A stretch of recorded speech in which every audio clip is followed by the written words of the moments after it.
Hello, everybody. It is great to be with you. And I'm really happy to have this opportunity to study this afternoon, this evening here at Jerusalem, this afternoon for you. And I want to jump into what we're going to be doing together today. So much of the language of the Machzor, the High Holy Day prayer book, presents some real challenges for contemporary Jews and contemporary people of all traditions. The idea of God as king is very challenging for many. The notion of sin, the ideas of a particular time period in which we're being judged and our fates are being sealed in a book of life. So today's session is really about how we can approach liturgy, prayer, and really even more broadly than that, how can we approach all classic Jewish texts in ways that allow us to derive meaning from its words and its ancient metaphors without taking it literally. How to embrace the words even when it feels not particularly current or contemporaneous. And I'm thinking about our roles as Jewish professionals. And when are we called upon to expand upon the messages of these texts, or maybe in a different kind of setting, maybe not with regard to classic Jewish texts, but in other ways, what can this teach us about the role of being interpreters or translators in our own professional roles? How are we called upon to help people think expansively and creatively? And how can it help us to help others? How can resourcing these texts, how can it help us help others to navigate the continued relevance of ancient wisdom and ancient Jewish wisdom in particular? So I want to begin not with the main text that we're going to be looking at today, which is Unatana Tokef, which I'll say more about in a moment, one of the more famous prayers of Rosh Hashanah and Yom Kippur. But I want to begin with another text that's one of my favorite Talmudic texts that has something to say about how we live with the gap between wanting to be part of an inherited tradition with words that we didn't write, how we balance that with needing to be true to ourselves, needing to speak our truth, needing to have a sense of integrity.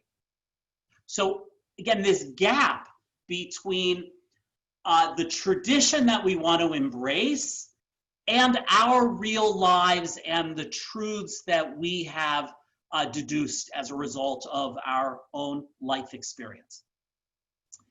And in order to do that, I want to take a look at this text from Masechet Yoma, which happens to be the tractate of the Talmud that deals with Yom Kippur, although this particular section is not about Yom Kippur.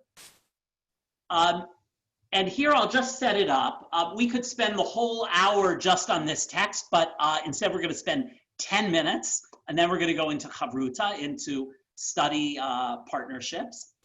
But here, the Talmud is dealing with that tension. I want to honor the inherited words of tradition, and I have to speak my truth.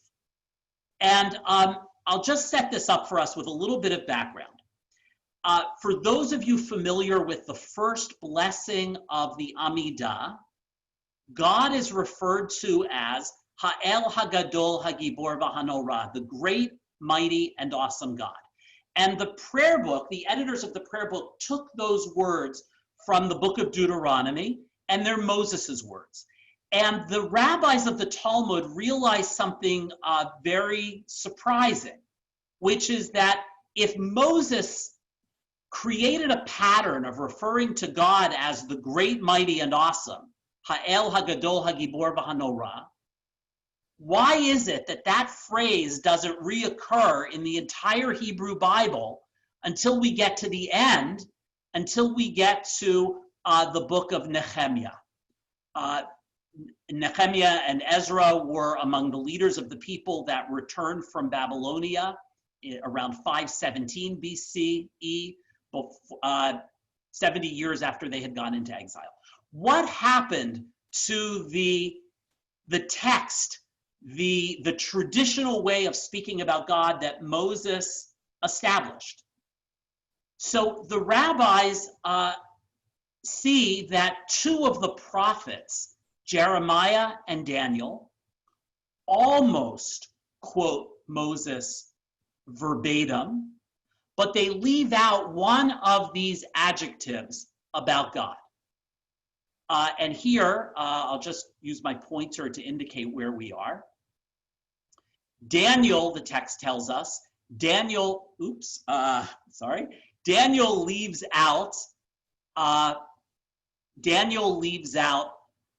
Hagibor.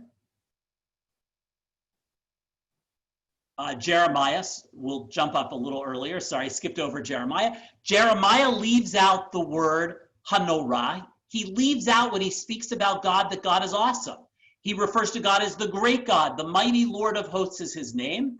And it almost says, it's easier to notice in the Hebrew, that what Jeremiah says is Ha'el Hagadol Hagibor. Ha'el Hagadol Hagibor V'Hanorah is the original text, and Jeremiah comes and says, I'm seeing Jerusalem destroyed and I'm seeing our enemies take over, and he doesn't say the word Norah. And Daniel comes, and Daniel leaves out the word Hagibor, mighty. And the members of the Great Assembly come, and they want to bring back the old language that Moses established. And they have to answer the question of, well, why is it that Daniel and Jeremiah felt that they could leave out these attributes of God? And first they argue against Jeremiah's move and against Daniel's move. This is the second paragraph. The members of the Great Assembly came and said, on the contrary, the might of God's might is, you can read it on the text itself, but I'll sum it up. They say the might of God's might, what makes God really mighty? Daniel, who left out the word mighty, Daniel, what really makes God mighty is that God has self-restraint, that God could have killed the Babylonians and he didn't. And if he didn't kill the enemies of the Jewish people and he had compassion for them, that's the source of his might. And the members of the Great Assembly, these sages living having returned from Babylonian exile and who are reestablishing Judaism after that first exile, they say to Jeremiah, you didn't want to say that God is awesome, but that's also a matter of perspective, because God's awesomeness is not diminished by the destruction of Israel and sending the Jews into exile. God's awesomeness is established by the fact that we're still here today to tell the story. In other words, the members of the Great Assembly, those who come to establish the prayer service, those who write the Amidah, they say, Daniel and Jeremiah, you left out words about God, but we, the members of the Great Assembly, champion bringing back the old words, the words Moses established. And after all, Daniel and Jeremiah, if you had seen things differently, if you had understood God's awesomeness in a different way, or God's might in a different way, you would have been able to say those words. But here comes the most exciting part of this section of the Talmud, which is that the Talmud kind of backs itself into an exciting corner. On the one hand, it's saying, we, the members of the Great Assembly, we brought back the old-time religion. We are the ones who, in the words of Ezra, are going to refer to God again for the first time since Moses as the great, mighty, and awesome God, Ha'el, Hagadol, Hagibor, V'Hanorah. But they can't be overly critical of Daniel and Jeremiah because Daniel and Jeremiah were prophets. And so they're locked in this beautiful tension. They want to say that they are great and that they're really called the members of the Great Assembly because they restored God's crown to its former glory. They brought back the old-time religion and the old-time words. You'll forgive me, they made God's crown great again by bringing back these old words. And yet, they can argue a little bit, as they do with Jeremiah and Daniel, for leaving out some language about God, but they can't say that they were wrong. Daniel and Jeremiah were great prophets. So the Talmud asks in this last paragraph, how could Jeremiah and Daniel do this and uproot an ordinance instituted by Moses, the greatest teacher? Rabbi Elazar said they did so because they knew that God is a God of truth. They did so because they knew the Holy One, blessed be He, that God is truthful and hates a lie. And consequently, they did not speak falsely about him. Now, this is extraordinary. They're basically saying, in this Talmud that's all about how we mind the gap, they are basically saying, we're right in bringing back the words that Moses established that were neglected these many centuries, and there's a value to that. There's a value to this inherited tradition. And in fact, if you're looking out at your world and it seems like God is awesome, they say, it seems that God is not awesome, then think about awesomeness differently. Or if you're looking out at the world and you think that God is not great, well, redefine what it would mean for God to be great. That's all on the one hand. But on the other hand, they're saying, Jeremiah and Daniel spoke their truth. They couldn't say the word great, or they couldn't say the word awesome. And what makes this such an incredible Talmudic text is that it just leaves it at that. It's kind of a draw. It's kind of like we're invited into that tension. And many of us experience that tension. We're so drawn to the beauty and the majesty and the power of old interpreted words, and yet sometimes we find that we can't say them with a sense of integrity. And sometimes the solution of the members of the Great Assembly will be very helpful for us, that there might be a moment where we can reframe or reinterpret them. So this dilemma of the rabbis about how we mind the gap between our own sense of truth and the desire to be deeply connected to an inherited tradition is played out for many of us with Unatana Tokef. And I just want to say a word about what Unatana Tokef is, and that's the text that you'll be studying in Chavruta, and we've given you some specific Chavruta study partner questions. Unatana Tokef is what is called a piyut. It's a liturgical poem that was meant to complement the statutory service, the prayers that have to be there. There was a desire among medieval Jews to add creative flourishes to the services. And they weren't able to and didn't want to take away or change the inherited liturgy, but they wanted to add to it. And so they wrote these liturgical poems, and the liturgical poems were inserted throughout various parts of the prayer book. This was true on Shabbatot, on Sabbaths, as well as on festivals. And for the Yamim Noraim, for the High Holy Days, there is an incredible flourishing of these piyutim. And as is often the case, even though we could say that the PU team were all extra, and anybody who's interested in shortening the service should start with getting rid of all of the PU team, the PU team became beloved by people, and this was among the most beloved.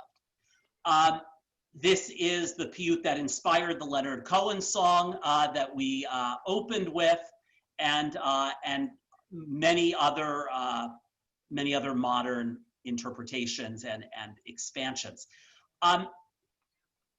Generally, the story that's told is that this was composed in the 11th century by a German rabbi named Rabbi Amnon of Mayence, and that it had to do, there's a story brought down in a later text that explains that he had been ordered to convert to Christianity or to die, and he took a few days to consider whether he should do it or not, and as penitence for even considering it, he wrote this, and on his deathbed, he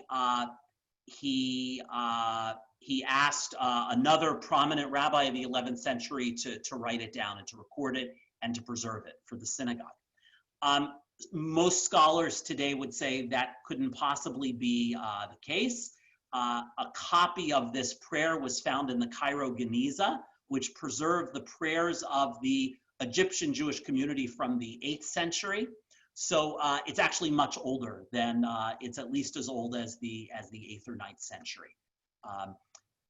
This is a prayer that brings us back to this issue of minding the gap and how we navigate the gap between our own truth and between inherited texts. It is a beautiful text. It is a haunting text. It is a piyut that when it's recited in most synagogues, you can hear a pin drop. There you can feel the fear, the palpable sense of fear in the room. So I think part of how we should be thinking about this is a little bit of how we receive this left brain and how we receive this right brain. And I just want to, I think that's enough. I'll leave you just with the questions that we raised in Chavruta, and we'll post them in the chat if they're not already there. What line of this prayer speaks to you the most? What line or phrase do you find the most objectionable? Are these metaphors useful to you for your own spiritual life? And how do you understand the last line, which often, in my opinion, doesn't get enough notice? We're going to stop and study this for 20 minutes in our study groups. When we come back, we're going to do a combination of talking about Unatana Tokef itself, but more so, we're going to be using this prayer really for talking about how to reclaim and think differently about all the prayers that might not fit our rational minds and might not correspond to the world as we see it. So have a great study session, and we'll be back together in about 20 minutes. All right, I just want to mention, if you've probably been in breakout rooms before, now is a great time to turn on your camera if you are able to and want to interact with the other people visually. And if you're just calling in, if you're on the phone, the secret to unmute yourself is *6. So if you're on the phone, you may be frustrated that nobody can hear you, you press *6 to unmute yourself. All right, you're going to be in groups of mostly 2 or 3, and here we go.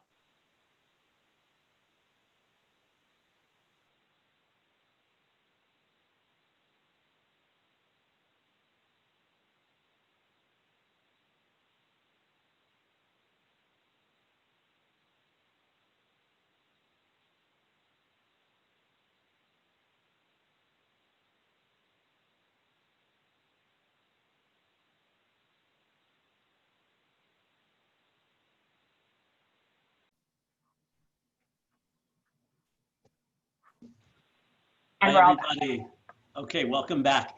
I just want to ask people, if you're game, that in the chat, just list the phrase or line or word, and you can shorthand it, that speaks to you the most or infuriates you the most or troubles you the most, and just indicate, love it, don't like it.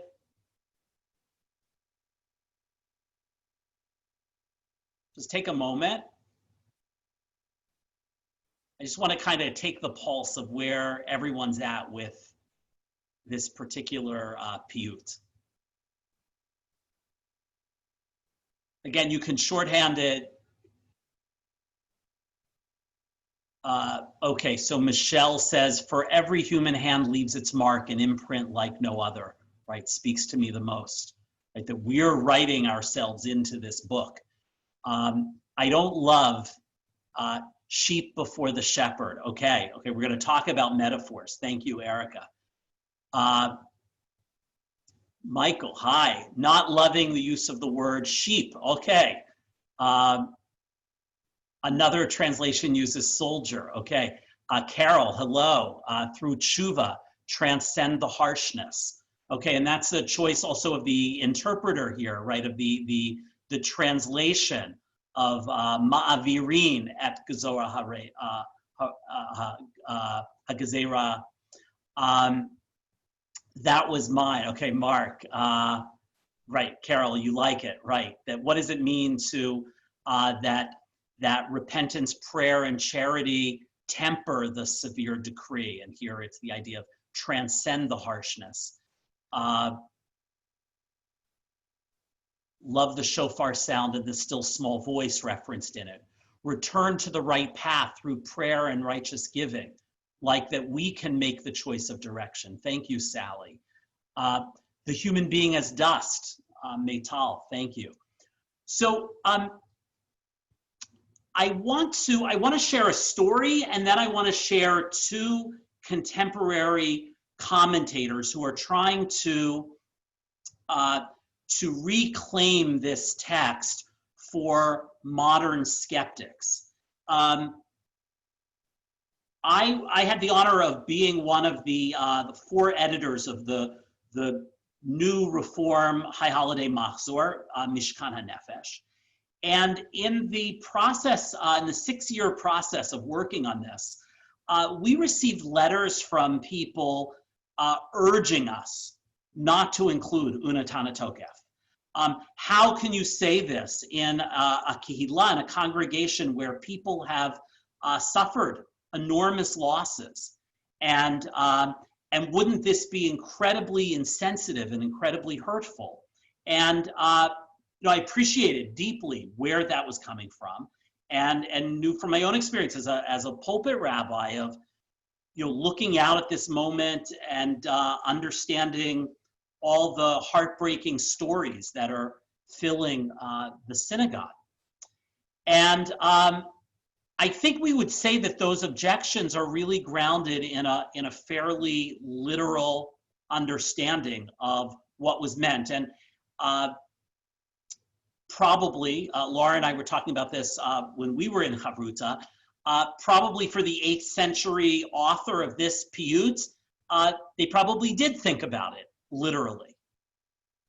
Few of us would understand it literally, and yet lots of us are kind of stuck with what we do with these metaphors. And again, beyond Unatana Tokef, many contemporary Jews are stuck with how do we repurpose and resource and derive meaning from the inherited words of the tradition. And I want to bring 2 voices to bear that address this tension. It's the same tension that the rabbis of the Talmud that we looked at in Masechet Yoma experienced, and that tension continues to our own day. What words can I say? What words am I struggling to say because of the truths that I see in the world about me? And to take the position again of the members of the Great Assembly, how might I understand the inherited words in a somewhat different way? So I'm going to share screen again.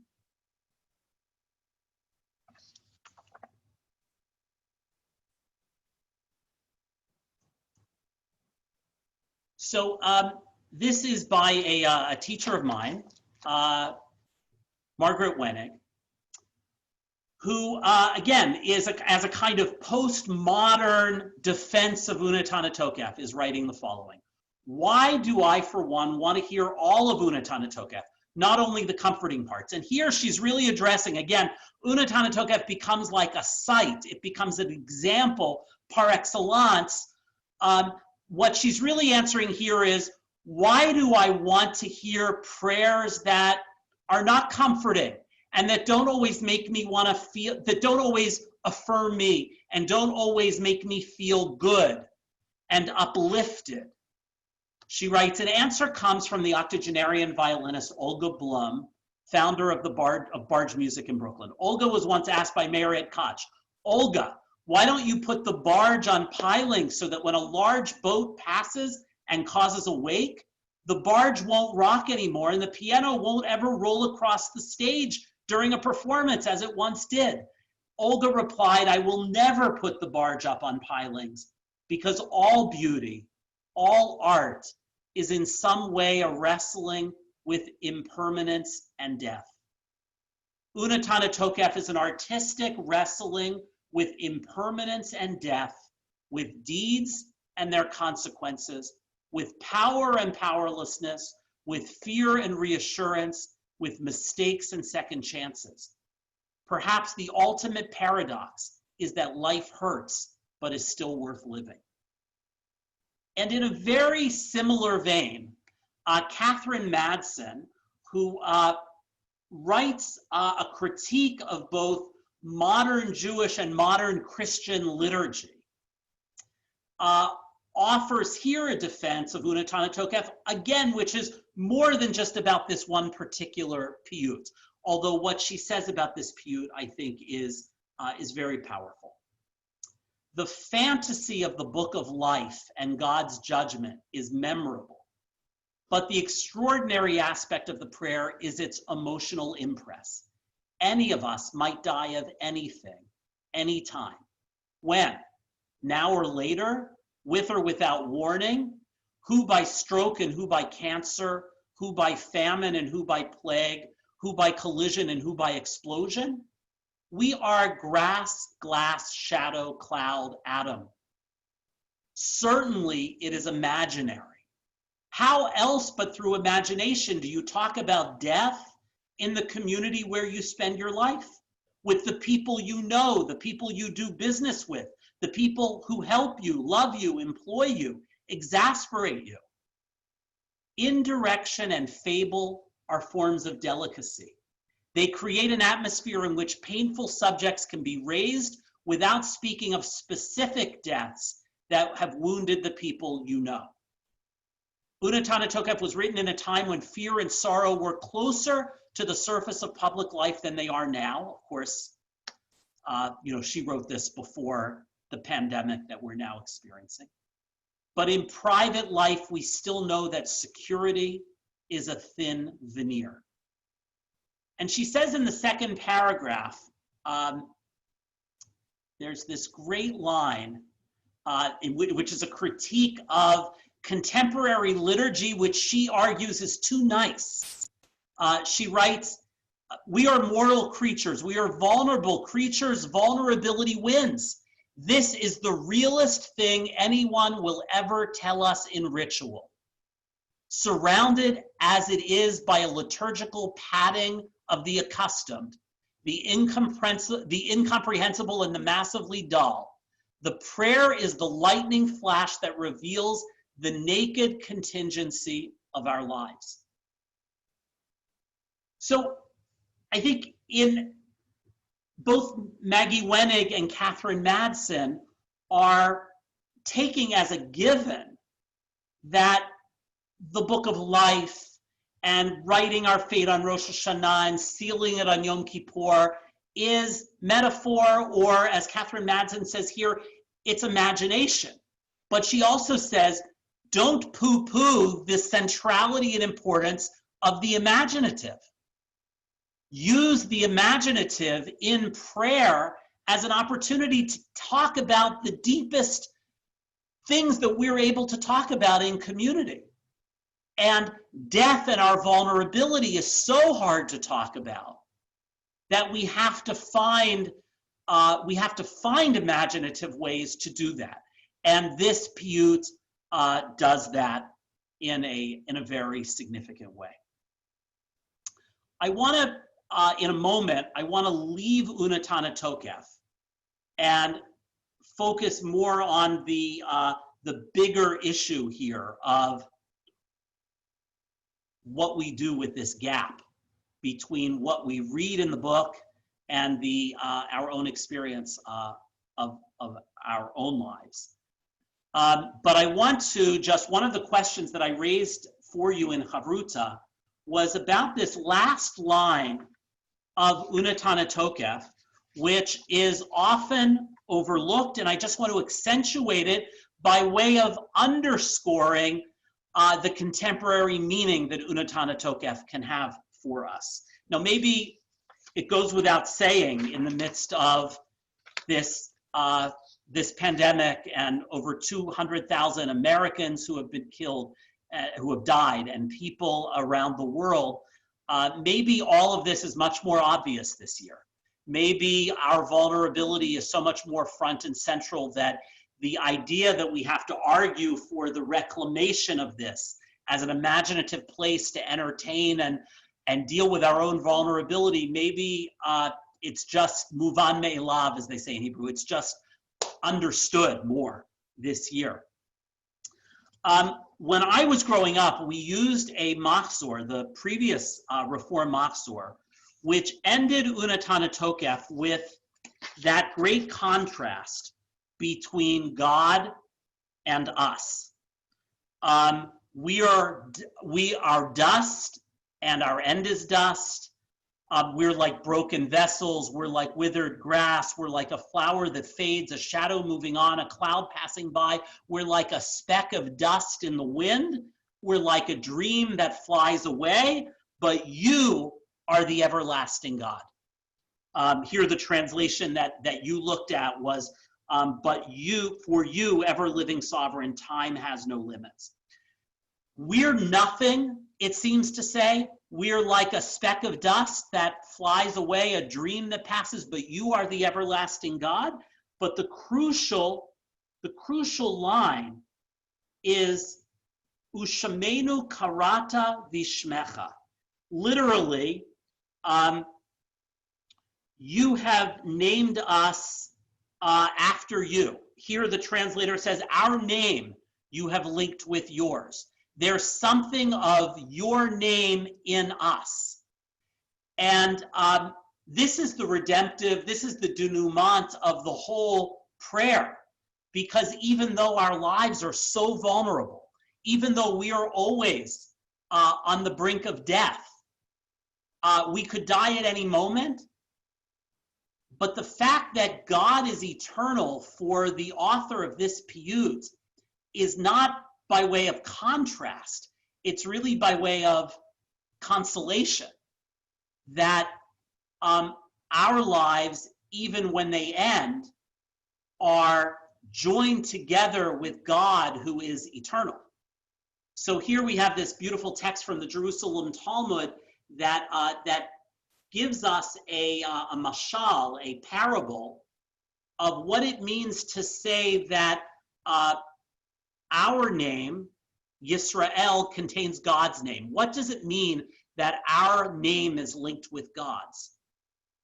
And here the parable is given that it's compared to a king who had a small key to a treasure chest. And the king said to himself, if I leave the key without identification, it may get lost. So I will attach a chain to it. And if it should be lost, the chain will identify it. So too, the Holy One said, if I leave Israel without identification, they may be lost among the nations. So I'll join my great name, El, the part of Israel, Yisrael. El is God. I will join my great name to them so they remain alive. There's something very, very rich, very deep about this, this parable. What's the treasure chest that the author of this text from the Jerusalem Talmud sees the people of Israel as the key to? This speaks to our larger mission, which also has a sense of eternality to it. That our lives mean more because of the connection to something larger.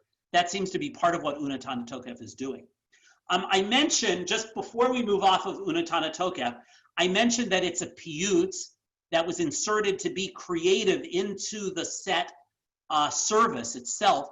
What I didn't mention is that the piyut introduces the third blessing of the Amidah, which is the Kedusha, the part that talks about the holiness of God's name. So this entire prayer that we're looking at is an introduction to the part of the Amidah, the main prayer in which we say, Kadosh, Kadosh, Kadosh Adonai Tzavaot Melech Kol Haaretz Kavodo. Holy, holy, holy is God of hosts. The whole earth is filled with God's glory. Now I want to return to the larger phenomenon because again, Maggie Wenig and I think Catherine Madsen were addressing themselves not just to reclaiming Unatana Tokef, but to the whole postmodern move of saying, you know, when we were in this hyper-modern late 19th century, early 20th century perspective, a lot of Jews and a lot of people of other faiths said, in order to modernize religious expression, we have to restrict ourselves to words that we know are verifiably true. And the postmodern turn is saying, wait a second, what do you mean by true? And so Catherine Madsen says, well, imagination is true. That allows us to enter into the human experience in ways that we wouldn't be able to do otherwise. Interpretation, which we saw already from the Talmudic text, you know, when they said, well, we don't agree with what you mean by awesome when you refuse to say it, Jeremiah.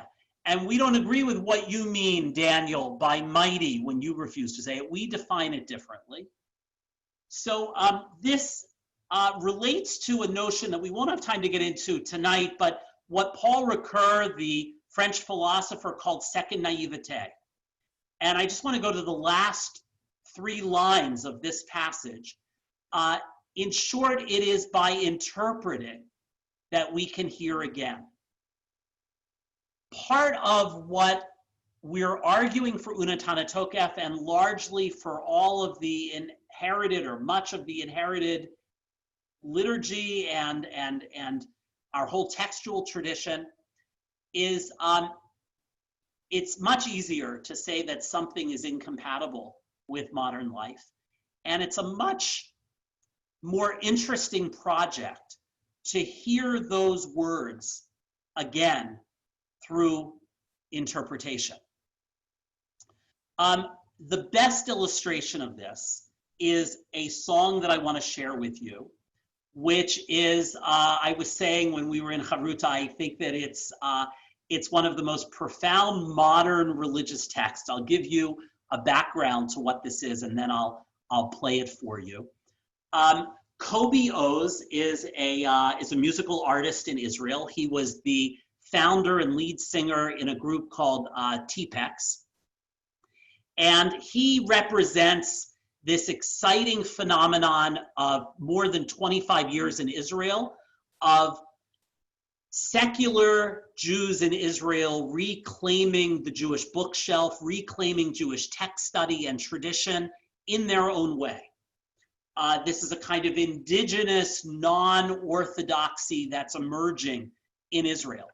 And 10 years ago, Kobe Oz released an album that he called Mizmorei Nevuchim, Songs for the Perplexed, playing on Maimonides' famous work, The Guide for the Perplexed. These were psalms or songs for the perplexed. And this particular song has the following story behind it. Kobe Oz's grandfather made Aliyah, immigrated to Israel from Tunisia. And he was a paitan. He was a singer of these liturgical poems and an author of new liturgical poems and new melodies for liturgical poems. Kobe was very close to his grandfather. His grandfather died, and many years later, Kobe, who is now a major musical artist in Israel, discovered a box in their storage area, in their machzan, filled with cassette tapes of his now deceased grandfather singing these traditional Tunisian piyutim. And Kobe decided to write a song around his grandfather's very traditional piyut, very traditional liturgical poem. His grandfather's words are very traditional. You can see them here. You are the Lord my God. You are the Lord who gathers the scattered of Israel.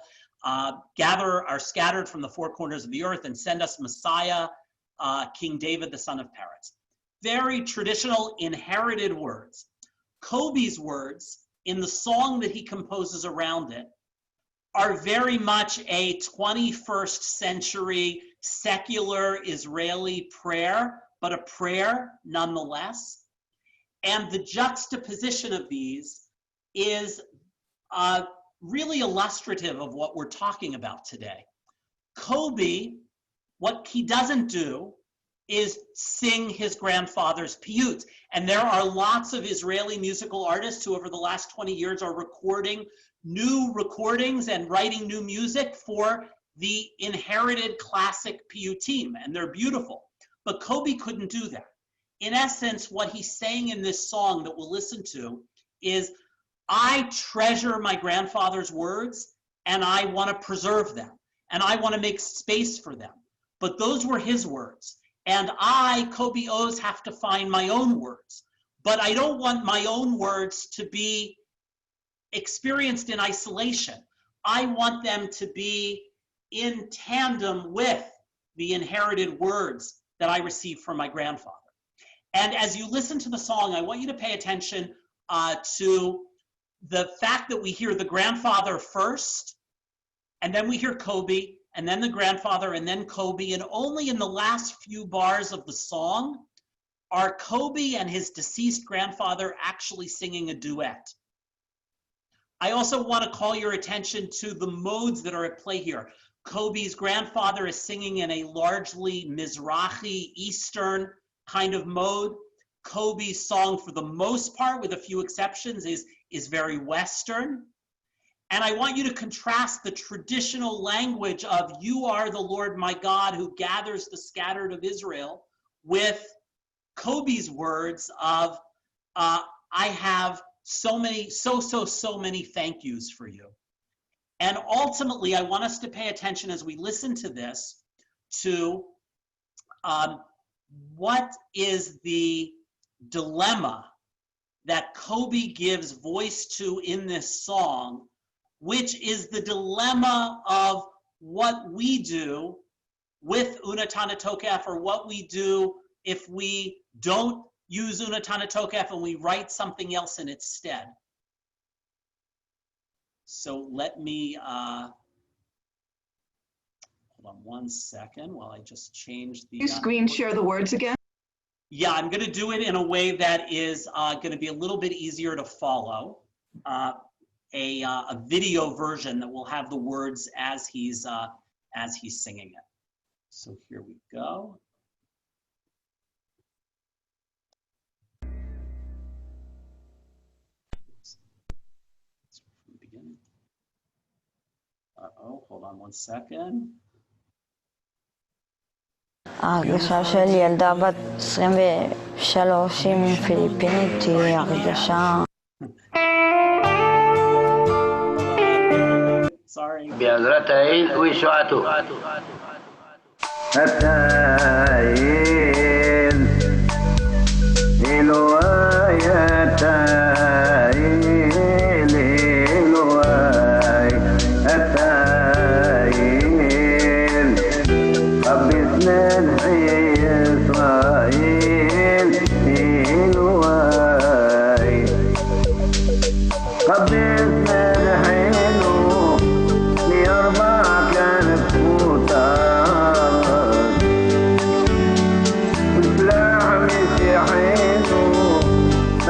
ربينو دافيد بن بارد التايل. יש לי כל כך הרבה דברים לספר לך, ואתה הרי הכל יודע. יש לי הרבה בקשות לבקש ממך, אבל אתה הרי חפץ בטובתי ממילא. אני נותן לך חיוך קטן על כל דבר יפה שבו אני מבחין.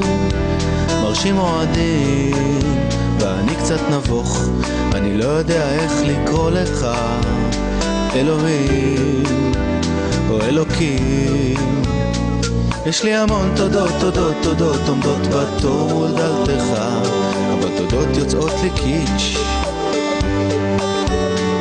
יש לי מלא בקשות, בקשות, בקשות, בקשות לבקש ממך, למרות שאצלי בסך הכל הכל בסדר. אלוהי, אם אתה שומע תפילתי, אולי אפשר למסור דש לסבא שלי. תגיד לו שהמתינות הספרדית שבה הוא דגל התחלפה בקנאות, קיצוניות. אבל למרות הכל הסובלנות רוכשת מתחת לפני השטח. תראה לאט לאט אנשים יוצאים מהמתח ורוצים בסך הכל להיות ביחד בבית הכנסת הגדול הזה שנקרא ארץ ישראל. פה כולם מוזמנים להביט אל השמיים, להתפלל לגשמים, לפחד מטילים. יש לי המון תודות, תודות, תודות עומדות בתור מול דלתך, אבל תודות יוצאות לי קיץ'. יש לי מלא בקשות, בקשות, בקשות, בקשות לבקש ממך, למרות שאצלי בסך הכל הכל בסדר.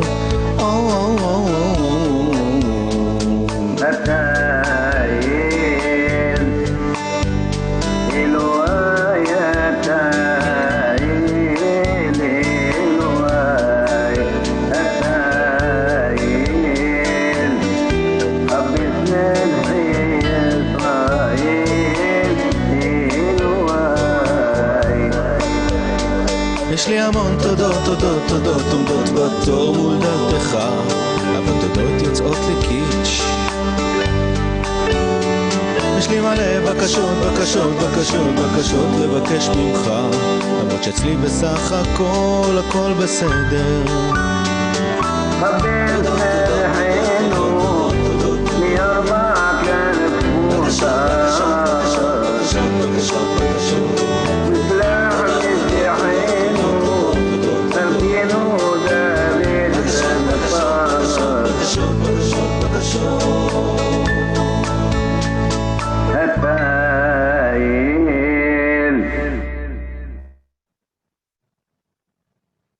Very powerful.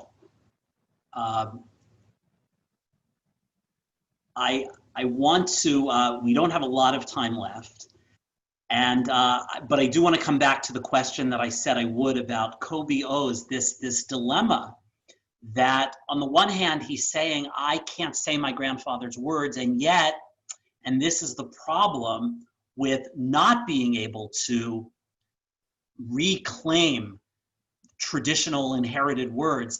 He says, I have so much to say thank you for, but it comes out as kitsch, it comes out corny, that my own words that are true to me don't have the gravitas, don't have the historical baggage, don't have the layers of meaning that my grandfather's inherited words have. And so he found a way to have his cake and eat it too. By way of conclusion, I just want to, I want to quickly bring in two ideas. We'll give you these slides afterwards. One is the teaching of writing of Michael Marmer, a teacher and friend of mine, who, I'll just put this up for a moment. I'm just going to read a piece of this. He basically says here that we actually need both kinds of people. That he brings down a story, teaching from the Baal Shem Tov, that says the reason the Amidah says Eloheinu ve'Elohei Avotenu is that we need both kinds of people in the world. We need the people who are the our God people, and we need the people who are the God of our ancestors. We need the people who are animated by tradition, the God of our ancestors, and we need people who say, no, this has to have contemporary meaning for us.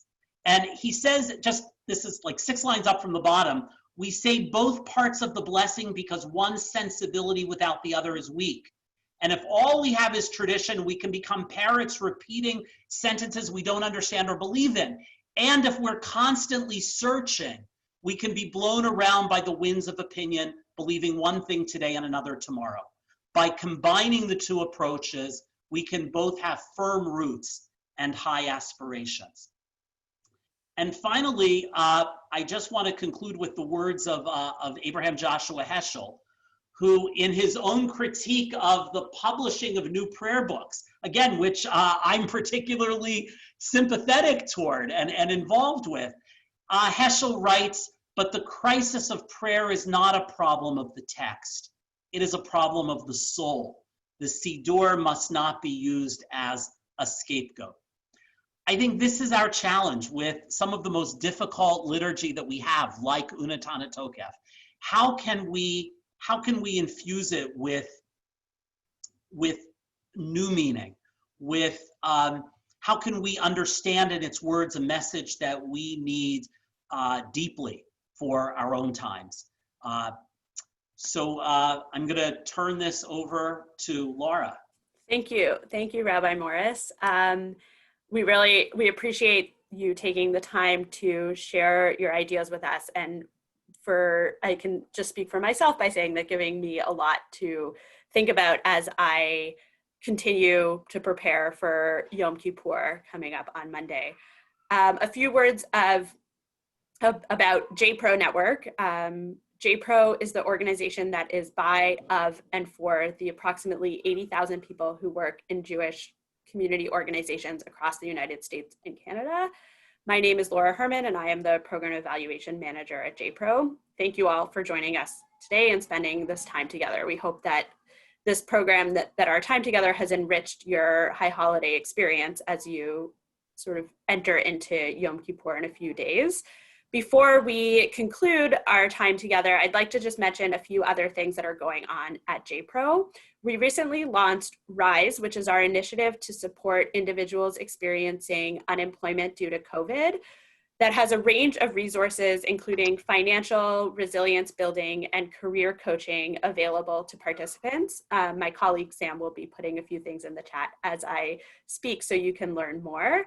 And our program, our 1 hour free advising session, While Advised program, is now open for requests. And lastly, we have 3 masterclasses that are available for registration right now: Task Management with Less Stress, a class about using Excel called Excel Ignite, and Collaborative Communication. Details and registration can be found on our webpage that Sam will be sharing with you.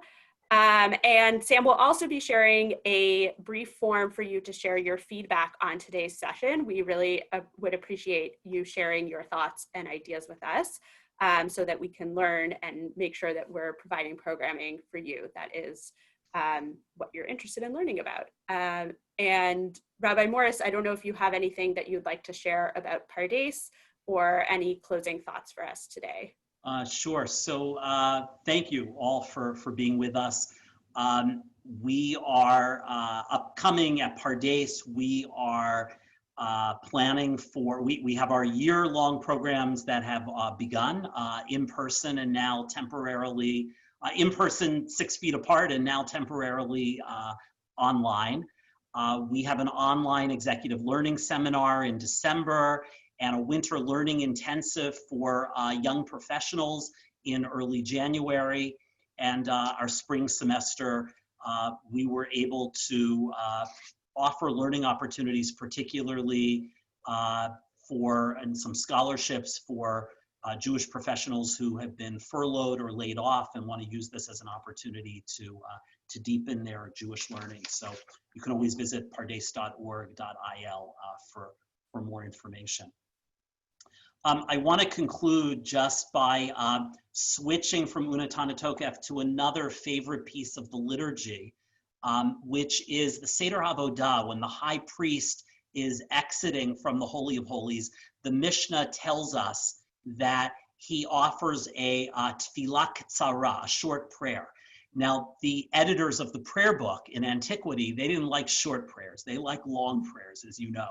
And so they comprise a whole acrostic from Aleph to Tav, the whole alphabet, of what kind of year should this be for us. And they put those wishes into the mouth of the high priest and said that this should be a Shnat Ahava and a Shnat Briut, that they went through a year of love, a year of health. And I just want to invite us, we won't have time to do the whole alphabet from A to Z, but just by way of concluding, I want to invite you in the chat to just offer one word as our imaginative high priest exits the Holy of Holies this year and gets one prayer in that moment.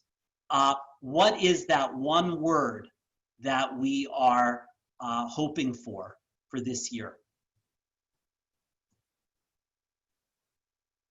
May this be a year of tikva, hope, togetherness again, peace and acceptance, redemption, health, rebuilding, refuah, healing, health, shalva, tranquility. Beautiful.